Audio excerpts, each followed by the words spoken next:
The Peridot's Women's History Fact of the Day is dedicated to Harriet Tubman, the legendary American abolitionist.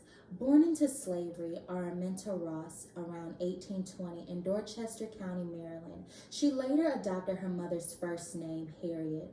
Also known as Moses, she escaped to freedom and led hundreds of enslaved people to freedom in the North along the route of the Underground Railroad, an elaborate secret network of organized safe houses.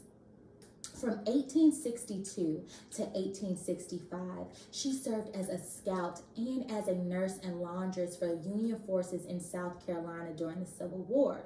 For the 2nd Carolina Volunteers under the command of Colonel James Montgomery, Harriet Tubman spied on Confederate territory.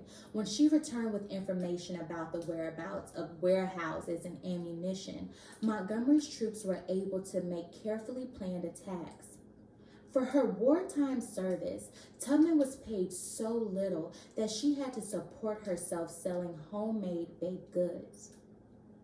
After the Civil War, Harriet Tubman settled in Auburn, New York, and began taking in orphans and the elderly, a practice that eventuated in the Harriet Tubman Home for Indigent Aged Negroes. The home later attracted support of former abolitionist comrades and citizens of Auburn, and it continued in existence for some years after her death. Harriet Tubman also became involved in various other causes, including women's suffrage. In the late 1860s, and again in the late 1890s, she applied for a federal pension for her work during the Civil War. Some 30 years after her service, a private bill providing a mere $20 a month was passed by Congress.